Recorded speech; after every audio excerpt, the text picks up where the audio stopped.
Let's talk about revolution, abortion, inflation. Senator Ron Johnson's here to talk FISA. We're going to talk about another American suffering under the justice system. All that and more coming up on I'm Right.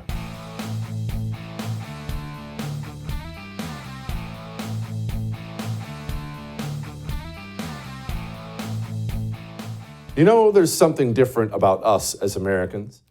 And there's a lot of very good things that are different about us as Americans. Don't ever feel ashamed to be an American. But we should understand that we have something in our minds. You have something in your mind. I have something in my mind that is probably not true. And this is that something. Revolution, when we think about revolution, rebellion, we kind of like it, don't we? Why? Well, we're Americans. We had a revolution here. We were under the British government. They were oppressive, taxing, gnawing on us. We had a revolution. We rebelled. We had a revolution.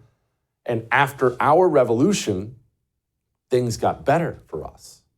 Better for us. No more kings, no more British. Oh my gosh, we're free. We have a constitution. That. Things got better for us. So the idea of rebellion and revolution for us as Americans kind of is cool, isn't it? It's a good thing. Yeah, revolution. But you ever read any history? Study any history books at all? Like it when we talk about history on the show. There is something historically that you can see over and over and over again. And if you weren't thanking God that you were an American before, you should be thanking him now. When I drop this one on you, there haven't been very many good revolutions in the history of the world. And when I say good, this is what I mean. Almost always, when people rise up in anger and they cast out whoever the evil leader is, a king, a government, it doesn't matter what it is. And the people generally have a good reason. Yeah, we're mad. Government sucks. Normally that government does suck. It's evil. It's bad. But the people rise up and they cast out the government. Almost every single time, things get worse for the people in that country. You know, Haiti. Look, Haiti's actually a great example of this.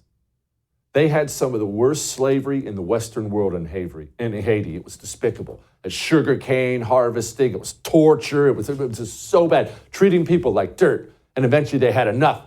And they rose up and had a revolution. How are things in Haiti today? It's a dump. It's maybe the worst place on the planet today. Over and over and over again, you see this throughout history. The reason I'm bringing this up is there is something happening on a macro level, on a 30,000-foot level. There's something happening on the right in the GOP. The old GOP. The old way of doing things, the Mitt Romneys, the Bushes, the whatever. Maybe you love that way, maybe you hate it that way, but that way is going away. You can see it. If you don't get too caught up in the minutia, you can see it with all the retirements in the Senate, in the House. You can see it with people who lose primaries now versus people who win primaries now. It's not happening as fast as you want or as fast as I want, but it is happening, and that is a good thing. The old GOP is garbage. It's useless. It's weak. It didn't conserve anything for us. Good. Send it out. The GOP is being remade. It is being remade. There is a revolution happening within the GOP, and it is good that the old GOP is going away. However, we live right now, you and I, we live in dangerous times on the right, and this is why. This is the time, this revolutionary phase we're in right now in the GOP, this is the time that will decide what the new GOP will actually look like. You see, when we talk about casting out the old, we sound very much like an angry Russian citizen under the czars. The old sucks. This czar family sucks. They're oppressive and we're hungry and everything sucks. They suck. They got to go. And we're right about that, right? That old GOP sucks. They got to go. But then those same people, 5 years later, 10 years later, found themselves being tortured to death in a gulag beside their family members. Why? Well, the old went, but the new was actually worse than what they just got rid of, the Bolsheviks, when they took over. What will the new GOP look like? Well, it will be determined by these times right now, by what we decide we're for, what we decide we're against, what we push for, what normal people, you, me, what we tell our congressmen about, our state houses about. We are deciding now what the new GOP will be. And that brings me to the issue of abortion. Okay, let's get something straight here, because I'm going to make this really, really fast. I understand completely Republicans who run nationally and try to avoid the issue of abortion. Why? Because abortion is very popular with women in the United States of America. Married women, single women, Democrats, Republicans, poll after poll after poll says women do not want it banned. Sadly, we live in a country full of women who love to kill their babies. I know that's terrible, but that is the kind of country we live in. So I understand this way of thinking on the right. And I understand Trump's not really reversal on the issue. He's never been that pro-life anyway throughout his life. But I understand. Well, remember after the midterms. Remember the midterms weren't a red wave, it was a red trickle. And remember Trump put out this statement? Kind of a random statement, taking a shot at pro-lifers. It wasn't my fault that the Republicans didn't live up to expectations in the midterms. I was 233-20. It was the abortion issue, poorly handled by many Republicans, especially those that firmly insisted on no exceptions, even in the case of rape, incest, or life of the mother, that lost a large number of voters, so on and so on. Okay, wasn't my fault, it was the pro-lifers. Okay, so that's obviously how Trump thinks. Trump does his own social media. That was him in the middle of the night, pouring his heart and soul out there. And then it was what? 2 days ago, it was Monday. Trump made this little announcement on social media. Many people have asked me what my position is on abortion and abortion rights, especially since I was proudly the person responsible for the ending of something that all legal scholars, both sides, wanted and, in fact, demanded be ended. Roe v. Wade. They wanted it ended. My view is now that we have abortion where everybody wanted it from a legal standpoint, the states will determine by vote or legislation or perhaps both, and whatever they decide must be the law of the land, in this case, the law of the state. Okay. Whatever they decide must be the law of the land, send abortion back to the states. Many people had a problem with that. Many people did not. Maybe you love it, maybe you hate it. Okay, but that was Trump Monday. Hey, send it back to the states. All right, most people could live with it. Even extreme pro-lifers like me, okay, fine, let's deal with it. I believe we have to deal with abortion culturally anyway. But let's move ahead. We got this word yesterday about this ruling in Arizona, Arizona's Supreme Court. They did a ruling. What did it say? Well, it said that Arizona can ban abortion completely. It was a state-level decision. You know, they were just saying, return it to the states. It was returned to the states. The states made a decision. Yes, you can ban abortion completely in Arizona. Carrie Lake promptly came out. She's running for Senate as a Republican in Arizona, promptly came out and trashed the ruling. In fact, she called on the Democrat governor of Arizona to come up with legislation more reasonable. She called for Democrat legislation that would allow more abortions. That's the Senate candidate in Arizona, the Republican Senate candidate. Okay, so you just said return it to the states. They returned it to the states, they banned it, then now you're against it. And I assumed Trump would be okay with that ruling because he just said on Monday, return it to the states, but then Trump said this today. Thank you, sir. Mr. President, did Arizona go too far? Did Arizona go too far? Yeah, they did, and that'll be straightened out. And as you know, it's all about states' rights. That'll be straightened out. And I'm sure that the governor and everybody else are going to bring it back into reason, and that will be taken care of, I think, very quickly. Yeah, the governor, they went too far there, and the Democrat governor is going to bring it back into reason. Okay. Well, like I said, I don't have any problem with Donald Trump making a statement about abortion back to the states. Fine. I don't expect him to be with me there. It goes back to the state makes a ruling, abortion's banned. Remember what I was talking about the new GOP and revolutions and kind of that be careful what you wish for kind of a thing? Look, I'm going to tell you this, and this is just you and me talking, all right? You know, I'm not saying you have to agree with me, but I'm going to tell you this. The Republican Party, they give me big spending just like Democrats do. The Republican Party, they fund the FBI. just like Democrats do. The Republican Party doesn't want to repeal the Obamacare law that's been destroying our healthcare system ever since, just like Democrats do. Democrat position after Democrat position after Democrat position. Republican Party leaders just tried to get amnesty through, just like Democrats do. I've been voting Republican my entire life. I've had a list of reasons why I can't vote Democrat, and I have to vote Republicans. I've got a few things that they're better on. You're better on the border, that type of thing. My list is getting awfully small on the Republican side. And after this revolution, whatever this is, if the new GOP, if they're all done with those foreign wars, but hey, man, abortion's fine. I don't want to lose an election. If that's the new GOP, you can count me out. All that may have made you uncomfortable, but I am right. Let's talk about many things on this show tonight. First, let's talk about Lone Star Transfer. Let's talk about the timeshare you think you're stuck in. You are not stuck in your timeshare. Did you know that? They tell you you're stuck because they lie. That's what these timeshare companies do. It's very sad how common this is. They all do it. They lie and lie and lie. Nope, sorry, you signed the contract. Sorry, you have to go to Section 5, Paragraph E. You see that? It says you're in for life. And then what they do, they raised your annual fees, didn't they? They've doubled in some cases. You know, Lone Star Transfer has helped over 20,000 people permanently and legally get out.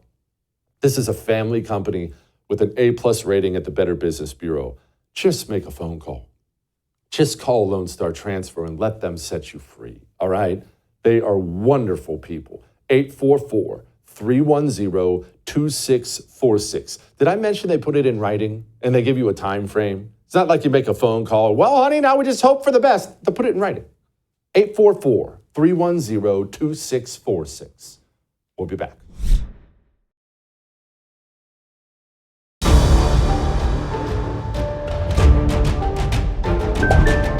I think we can feel great about our economy. I was going to ask you what you made of this last jobs report. Well, it just shows that U.S. is firing on all cylinders. Man, things are going so well. I am excited. I'm excited to hear that. Joining me now, Carol Roth. She is a world-famous author at this point in time. Her latest book is outstanding. You Will Own Nothing. You know Carol well. I don't even have to introduce her anymore. Okay, Carol, 3.5% inflation. It's obviously much, much, much worse than that, but that's the official number they're going with. What should we do with all this stuff?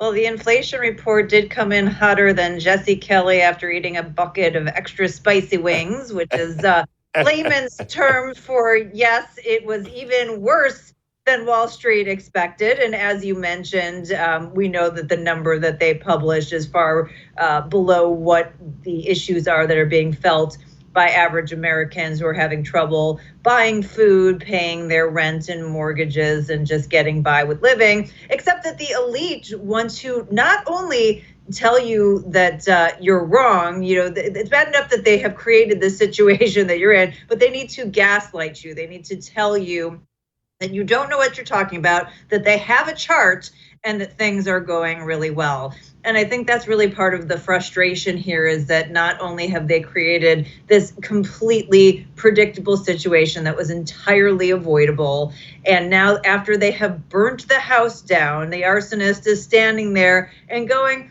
no, the house isn't burnt down. I don't know what you're talking about. It looks great. And I think that's where people are really feeling the extra gut punch, because they're hurting. And instead of acknowledging that we've screwed up, no, these people who have created this issue are telling you that you're doing phenomenal, that the economy is charging on all cylinders. Well, it's charging on all cylinders from an inflationary standpoint, but you have, debt's charging on all cylinders. The deficit is charging on all cylinders. Interest is charging all cylinders. So I guess technically she's correct in some ways, but unfortunately it's also charging right off a fiscal cliff. Carol, to get to the basics of this, and I know this is very basic, the numbers can get confusing for stupid people like me. We see inflation at 3.5%, and yet you dig into the numbers, and here are some of them. Car insurance up 22%, car repair 12%, baby formula 10%, veterinarian 10%, rent 5.9%, electricity 5%, restaurants 4%. I don't see 3.5 anywhere on here. And Carol, I may have failed algebra many, many, many times, and that's a true story, by the way. But even I know if you add up a bunch of numbers that are all all above 3.5 and then divide them by the amount of items on the list, you can't possibly get to 3.5. So how are we at 3.5, Carol? Yes, some other items that they've thrown into the list that they say are negative and are counteracting these things, those things that, not everybody's buying because they can't afford to buy them, Jesse, because they, have used up all their money on basic things like commodities and rent. But as we said before, the numbers themselves are trash.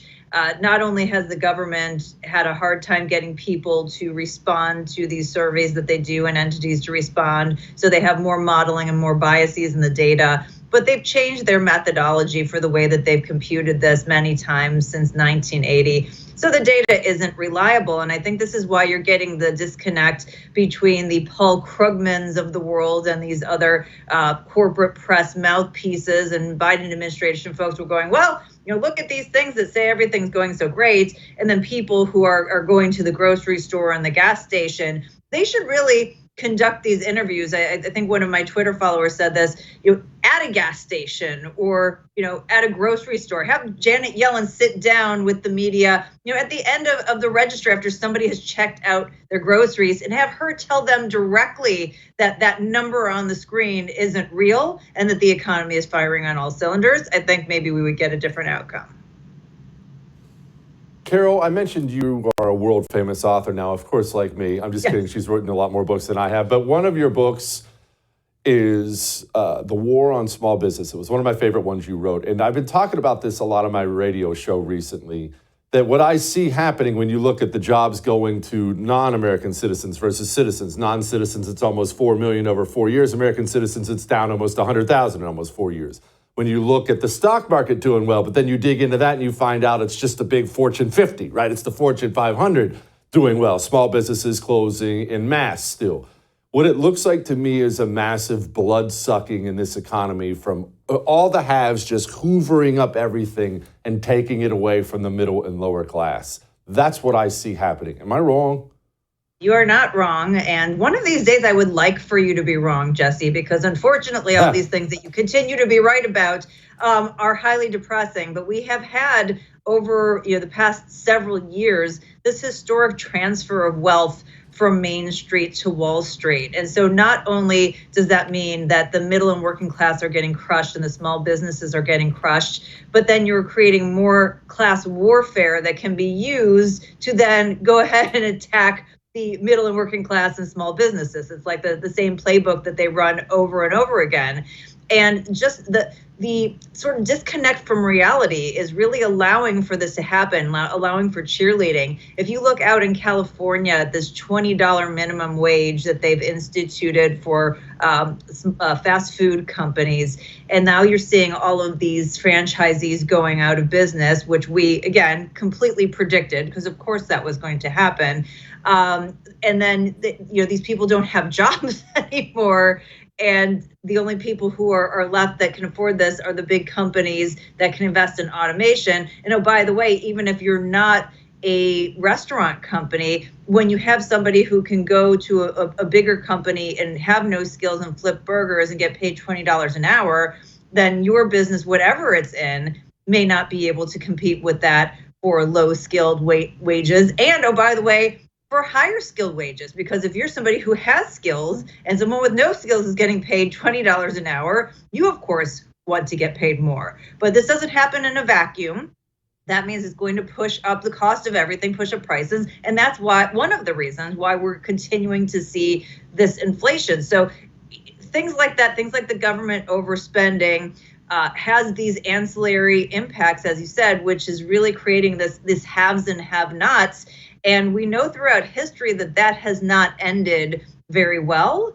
And it's really against the sort of fundamental foundation of what America's about. The whole idea of the American dream is that anybody can come to this country, and it doesn't matter who you are, where you were born, what kind of a background you have. But if you work hard and you work smart and you do the right things and you save, that you can achieve a really nice, financially free and independent life the way that you want.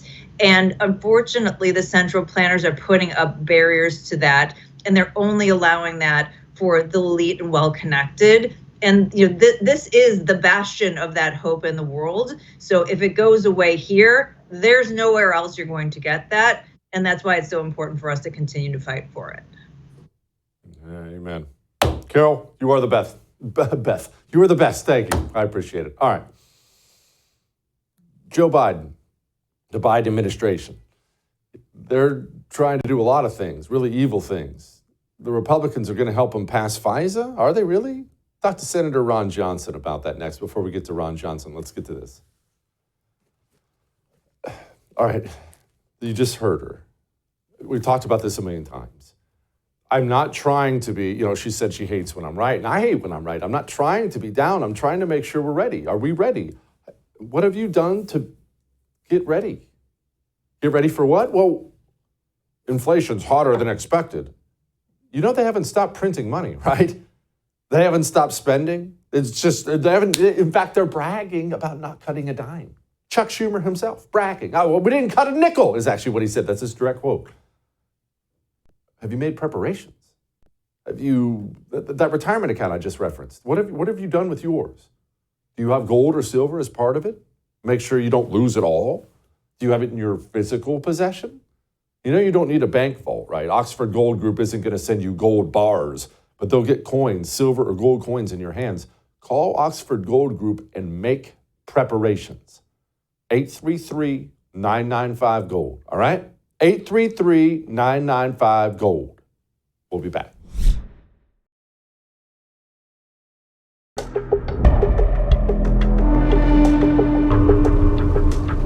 Colleagues say you're going to offer a motion to dismiss the impeachment charges on Thursday.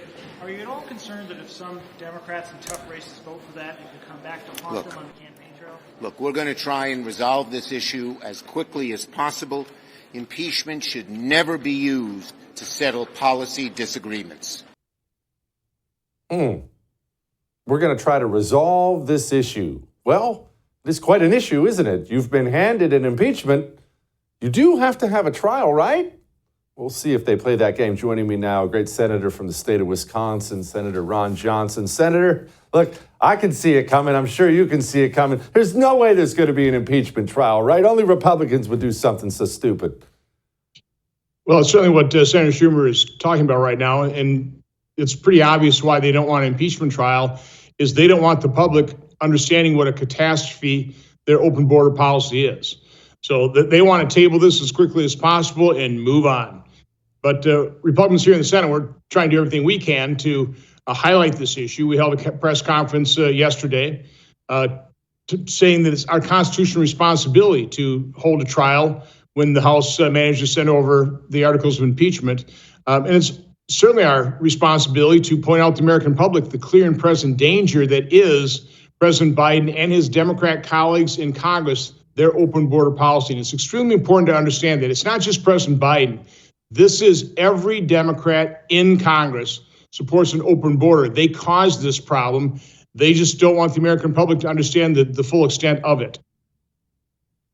Senator, how much power do we have the power to force a trial? People don't understand how this works with motions and this and that. Normal people don't understand how that works. Do we have the juice without the majority to force a trial? Yeah, probably not. Particularly now the parliamentarian has ruled that a motion to table would be in order. We don't agree with that, but once the parliamentarian rules, that's basically how the Senate operates. But again, we don't have to lay down, and we're not. A number of us contacted Speaker Johnson, who had intended to deliver those articles today at 5 o'clock, setting up Schumer's tabling motion Thursday at 1 o'clock. That's generally when the Senate is adjourning for the week and people are heading back to their states. And so they wanted to snuff this thing out this week. A number of us contacted Speaker Johnson. He didn't really understand the Senate only works till about noon on Thursday. And so he decided to delay delivering those articles so that we can make the point that we should hold a trial. But certainly we can make the point about what a catastrophe Biden's open border policy is. Yeah, it's obvious they don't want to actually solve this problem, even though old Papa Joe was on TV talking about shutting down the border. Here he was. Have you made a final decision on taking executive order in terms of what you want to do at the border. That includes the power to shut down the border, as it was suggested. Well, it suggested that. We're examining whether or not I have that power. Why do these people pretend now? It's very obvious to everyone, isn't it, Senator? They don't want the border closed. They want it open. Well, it's obvious to me. It's obvious to you. But it also should be obvious that President Biden has the authority. President Trump had the authority. Even though it's been weakened by court decisions, a president has, the current laws exude deference, is what the Supreme Court ruled. He has the authority. So President Trump used that authority to close down the border. President Biden used that exact same executive authority and opened it back up. So he has the authority. He just doesn't want to use it because, again, they want an open border. They caused this problem. They just don't want the American public to notice it, but the American public is noticing it primarily because Democrat mayors who touted their sanctuary cities realize that their sanctuary cities are going to be destroyed by President Biden's open border policy. So the mainstream media was forced to start covering this catastrophe. Senator, switching gears here, there's a couple big debates going on in Congress right now. One of the biggies, probably the biggie, is FISA. Is the government going to keep being able to spy on me and take all my stuff without actually getting a warrant? Are they? Is this something that GOP is finally going to put a stop to? Well, I was hoping so. I know Chairman Jordan had worked with his committee to require warrants on American citizens. For some reason, the House Intelligence Committee doesn't like that. Other Republicans don't like that. They think it's too restrictive. I don't think it's too restrictive because now we've seen how FISA has been abused by the FBI, by federal law enforcement. So you have to put those types of controls in. I'm not exactly sure what's going to happen. I fear that the fix is in, but I certainly hope that Chairman Jordan's amendments get voted on, because I think if they will be voted on, sounds like they would pass. So again, I don't know exactly how this is going to be disposed of, but from my standpoint, we definitely need to reform FISA. And this is coming from somebody who's supported in the past when we were told, well, show us one American whose constitutional rights have ever been trampled on. Back then, I couldn't point to anybody. Now I can point to a former president of the United States whose constitutional rights were trampled on. So we absolutely need reform to FISA. Senator, Ukraine aid is obviously the other big thing in the news right now. What do we send? Do we send anything? Do we send nothing? You're a senator with access to a lot of people that I don't have access to. What is the goal for Ukraine? It's one thing to stand up and say, send Ukraine money. That's not a goal. What is the goal? Or do they believe they can push the Russians out? What are they trying to do now? Well, I fear what they're trying to do is use the Ukrainian people as a proxy in a proxy war against Russia to degrade their military and industrial capacity. But I would argue it's having the exact opposite effect. The war in Ukraine has driven up oil prices. That means that more oil revenue is going to Russia. They're building up their industrial base, their military-industrial complex. They're producing more 155-millimeter shells. So I don't see Russia getting weakened in this process. I see Ukraine being destroyed. So from my standpoint, the only way this war in Ukraine ends is at the negotiating table. And any action we take ought to be trying to get Putin to come to the negotiating table to end this bloody stalemate. Because in the end, it's not good for Russia. It's not good to have Russian conscripts die to destroy Ukraine further. But this administration, again, like most Democrats, completely denying reality. I heard Chuck Schumer come out of the White House meeting say it's simple. $60 billion if Ukraine gets it, they win. If not, they lose. How are they going to win? You're not going to displace Russia out of Ukraine. Russia's not going to lose this war. They have 4 times the population. Vladimir Putin losing this war is existential to Vladimir Putin. They have nuclear weapons. They're not going to lose this war. We need to recognize that unfortunate reality.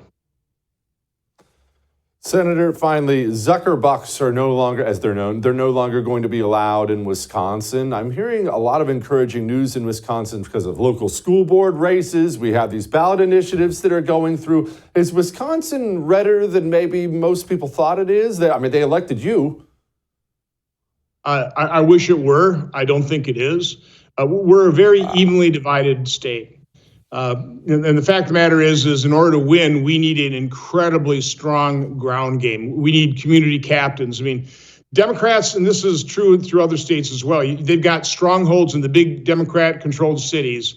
It's a lot easier to mine all the votes they need in just a couple localities, where Republicans, we have to go throughout the state, every little small town, every small city. We need to get all those votes, so it needs an incredibly strong ground game. Plus, the rules of the elections are set. We may not like them, but we have early voting, you have absentee voting, you have ballot harvesting in Wisconsin. We've got to engage in all of those things. We can't be outvoted prior to election day. We need to do everything else to bank our votes early, and that's what we're certainly encouraging throughout the state of Wisconsin for Republicans to do. Yeah, it sure was. Senator, thank you so much, sir. I appreciate it. All right. We have so much more. Jeffrey Clark is going to join us next. All kinds of legal matters and lawfare and things we need to discuss. Before he does that, speaking of the law, see that latest video out of New York? Some piece of trash. Little old lady climbing the stairs of her church, and he just grabs her and just chucks her right down the stairs and takes her purse. Our streets are filling up with animals. You know this. It's not just in New York City. It's in your small town, too. They're shipping the illegals all over the daggone country. What do you carry to protect yourself with? What does your mother carry? What does your daughter, your son? What do you carry to protect yourself with? Your dad. Byrna. A Byrna pistol launcher is a necessity. Byrna is a non-lethal alternative. I carry lethal and non-lethal. I believe in carrying both. But maybe you hate guns, whatever. Whether you carry them or don't like them at all, get a Byrna pistol launcher. Shoots pepper balls or tear gas balls. Will save your life, and it's legal in all 50 states. It's for everyone. No background checks, no permits needed. They'll mail one to your front door. BYRNA. Byrna.com/Jesse. We'll be back.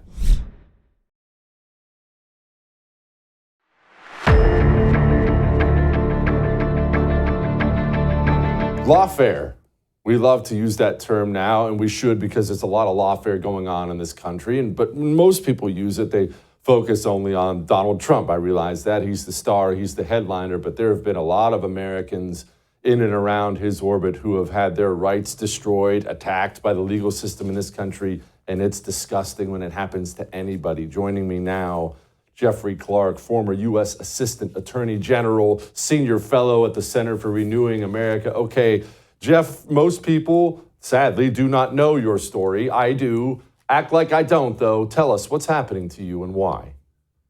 Sure, Jesse. Well, thanks for having me on. And look, as you said, President Trump's the star of the evil attack called lawfare. And if he's the star, then I'm the understudy. I was just counting it up today. I'm fighting in 8 different litigation forums. It's really amazing. So here's a basic story. I served as a high-ranking official in the Justice Department in the Bush administration, and then I got promoted to a Senate-confirmed spot in the Trump administration, and the Democrats blocked me for quite a while. They know how intensely conservative that I am and that I have a very successful litigation track record. And so they delayed my confirmation until the middle of October. I took office on November 1st of 2018, and served honorably in that Justice Department and in the Bush 43 Justice Department. But I, according to some, made the mistake of touching the third rail of the 2020 presidential election, and that began my time of troubles. For a time, I was actually the acting Attorney General of the United States. People who I thought were my friends viciously turned on me and began to attack me, question my competence, even though I was the only Assistant Attorney General put in charge of 2 of 7 of the main justice litigating divisions. There are only 7, and I was running 2 at the same time. Yet they started to attack my credentials because it seemed to me that they wanted to just usher President Trump out of office and return to their lucrative partnerships, most of them, in what's called big law. And so I thought that, an idea that I had surfaced that didn't come to fruition, was just purely internal within the Justice Department. But these same enemies leaked to the New York Times, and then folks started coming after me. First, the Senate Judiciary Committee, then the House Oversight Committee, then the January 6th Committee, then the D.C. Bar, and most recently, I've been one of the named criminal defendants in Fonnie Willis's case in Fulton County, Georgia. So that's what's mounted up the 8 different forums in federal court, state court. It's truly a nightmare. And if you're not a litigator, luckily I am, keeping track of all that is not something I want to bore your viewers with. But, trust me, it's more litigation than you can shake a stick at. Yeah. All right, but before we get to that third rail you touched, I want you to just expand on something really quickly for people because they don't understand how that works. Before they go back to big law, you referenced big law where these people go. Are you telling me that when these attorney generals and U.S. attorneys, when they leave government as the public servants they are, that they don't go on to rake leaves and work construction somewhere? Do they go somewhere else generally? Yes, they do. They return to big law. And look, I'm from big law. I spent 18 years or so at different points in time at one of the most important big law firms, Kirkland & Ellis, as a partner from the end of the Bush 43 first term until when I started serving in the Trump administration, and as an associate before that. So most of my career has either been at that large big law firm or at the Justice Department.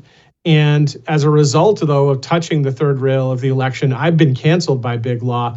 But all of the people who aligned themselves against President Trump's view of all the shenanigans that were involved in the 2020 election, they've all gone back to very lucrative partnerships or other kinds of arrangements with big law firms.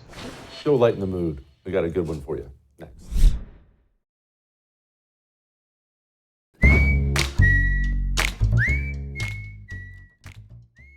All right, it is time to lighten the mood. And there's something that kind of bums me out sometimes. And this is what, I know it's weird, but this is what kind of bums me out sometimes. People get to know their local congressman or congresswoman. You know who yours is. You're involved politically. You pay attention. And there are 435 members of the House. We'll set the senators aside for a moment. 435 members in the House of Representatives. There are so many weapons-grade morons in there. Just the dumbest people you've ever seen or talked to in your entire life. But because there's 435 of them, it gets kind of lost in the national news. And you locally, you know your congressman's an idiot, but you want the nation to know. The nation just never finds out because there's so many of them. We have one of those here in Houston. Her name is Sheila Jackson Lee. Sheila Jackson Lee. I mean, it's really hard because there's a lot of them out there, but she might be the dumbest member of the United States House of Representatives, and I know how stupid all these people are.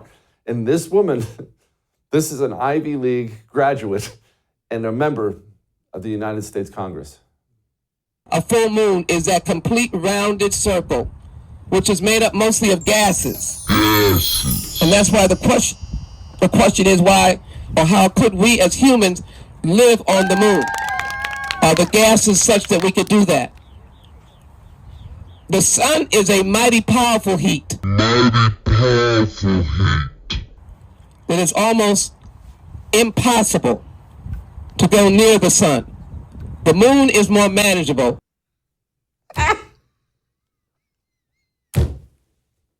The moon is a member of Congress. The moon's gases, but the sun is, I mean, it's almost impossible to get close. Almost? Do you have a way that you could get close to the sun, Sheila? I'll see you tomorrow.